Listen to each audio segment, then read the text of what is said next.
Bahira বালক মুহাম্মদ সাল্লাল্লাহু আলাইহি সাল্লামের নিকট পৌঁছে গেলেন। তবে বুহাইরা জানতেন এই বালক একা নন, এর সঙ্গে একজন রক্ষকও রয়েছেন। যখন বুহাইরা মুহাম্মদ সাল্লাল্লাহু আলাইহি সাল্লামের নিকটে আসলেন, তখন আবু তালিব তৎক্ষণাৎ এগিয়ে আসলেন, কারণ মুহাম্মদ সাল্লাল্লাহু আলাইহি সাল্লামের নিরাপত্তা নিশ্চিত করা ছিল আবু তালিবের দায়িত্ব। অবশ্য আবু তালিব এটাও জানতেন মহান আল্লাহ তাআলা তার ভাতিজাকে রক্ষা করবেন।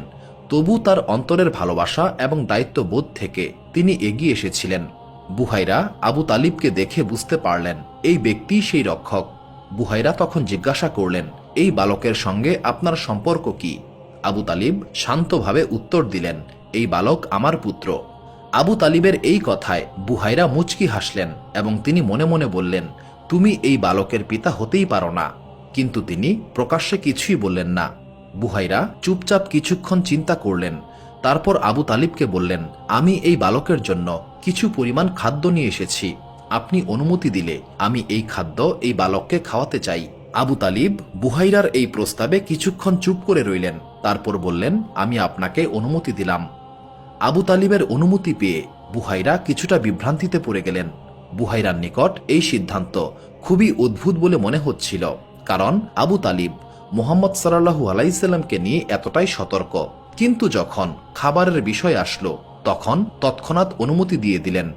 বুহাইরা খুব ভালোভাবেই জানতেন সেই সময়ে কারো ক্ষতি করতে চাইলে খাবারে বিষ মেশানো ছিল সবথেকে সহজ উপায়। অন্যদিকে আবু তালিব জানতেন নবী করিম সাল্লাল্লাহু আলাইহি সাল্লামের উপর মহান আল্লাহ তাআলার বিশেষ রহমত রয়েছে। একবার ইহুদিরা মুহাম্মদ সাল্লাল্লাহু আলাইহি সাল্লামকে নিমন্ত্রণ জানিয়ে ক্ষতিকর খাবার খাওয়ানোর চেষ্টা করেছিল, কিন্তু মহান আল্লাহ তাআলার ইচ্ছায় ইয়াহুদিরা নবী করিম সাল্লাল্লাহু আলাইহি সাল্লামকে সেই খাবার খাওয়াতে পারে নাই। তাই আবু তালিব নিশ্চিত ছিলেন যদি খাবারে খারাপ কিছু থেকেও থাকে, তবু মুহাম্মদ সাল্লাল্লাহু আলাইহি সাল্লামের কোনো ক্ষতি হবে না। আবু তালিবের অনুমতি পেয়ে বুহাইরা নবী করিম সাল্লাল্লাহু আলাইহি সাল্লামকে খাবার গ্রহণ করতে বললেন। মুহাম্মদ সাল্লাল্লাহু আলাইহি সাল্লাম বুহাইরাকে বললেন, আমি তো একা নই, আমার সঙ্গে আমার সঙ্গীরা রয়েছেন, তাদেরকে বাদ দিয়ে এই খাবার আমি একা গ্রহণ করব না। নবী করিম সাল্লাল্লাহু আলাইহি সাল্লামের এই কথায় বুহাইরা কিছুটা শঙ্কিত হয়ে গেলেন, কারণ তিনি খুবই কম খাবার প্রস্তুত করেছিলেন। কারণ এত বড় কাফেলার সবাইকে খাওয়ানোর মতো খাবার প্রস্তুত করা তার পক্ষে সম্ভব ছিল না। দ্বিতীয়ত, সবাইকে খাবার খাওয়ানোর মতো এত খাবার তার কাছে ছিল না।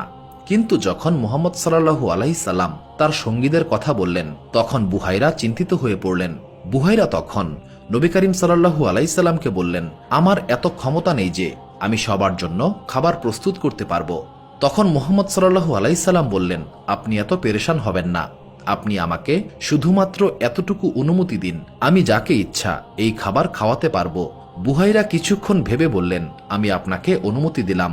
মুহাম্মদ সাল্লাল্লাহু আলাইহি সাল্লাম তখন কাফেলার সবাইকে ডাকলেন এবং বললেন, তোমরা সবাই আমার সঙ্গে এই খাবার গ্রহণ করো। মুহাম্মদ সাল্লাল্লাহু আলাইহি সাল্লামের এই আমন্ত্রণে কাফেলার সবাই খাবার খেতে বসে গেল। বুহাইরা অবাক হয়ে দেখতে লাগলেন যে বালকের জন্য তিনি এতদিন যাবৎ অপেক্ষা করছিলেন, সেই বালক মহান আল্লাহ তাআলার অশেষ রহমত নিয়ে তার সামনে উপস্থিত হয়েছে। খাবার গ্রহণ করার পর কাফেলার 170 জন মানুষ একসঙ্গে দাঁড়িয়ে বলল, আমরা যাত্রা পথে এই প্রথমবারের মতো পেট ভরে খাবার খেয়েছি।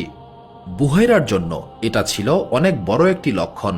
এই ঘটনার পর তিনি পরিপূর্ণভাবে নিশ্চিত হলেন এই বালকই সেই বালক। এইবার বুহাইরা ধীরে ধীরে আবু তালিবের কাছে এসে আবারও প্রশ্ন করলেন, এই বালকের সঙ্গে আপনার সম্পর্ক কি? আবু তালিব বললেন, আগেও তো একবার বলেছি এই বালক আমার পুত্র। বুহাইরা বললেন, অসম্ভব, এই বালক কোনোভাবেই আপনার পুত্র হতেই পারে না। এই বালকের পিতা জীবিত থাকার কথাই না। এই বালকের জন্মের 6 মাস পূর্বেই এই বালকের পিতার ইন্তেকাল হওয়ার কথা। আবু তালিব বললেন, আপনি কিভাবে জানতে পারলেন আমি জানি না, তবে এটা সত্য, সে আমার ভাতিজা এবং আমার ভাতিজার জন্মের 6 মাস পূর্বেই আমার ভাই ইন্তেকাল করেছেন। বুহাইরা আরও বললেন, এই বালকের 6 বছর বয়সে তার মা ইন্তেকাল করার কথা। আবু তালিব এবার অবাক হয়ে বললেন, আপনার ধারণা সম্পূর্ণ সত্য। বুহাইরা তখন উত্তেজিত হয়ে পড়লেন। তিনি বললেন, হে আবু তালিব, মহান আল্লাহ তাআলার কসম, যদি আপনি এই বালকের সত্যিকারের পরিচয় জানতেন, তবে আপনি কখনোই এই বালককে ঘর থেকে বাহিরে বের করতেন না। বুহাইরা আরও বললেন, সারা পৃথিবীর ইহুদিরা এই বালকের সন্ধান করছে এবং যদি তারা কোনোভাবে এই বালকের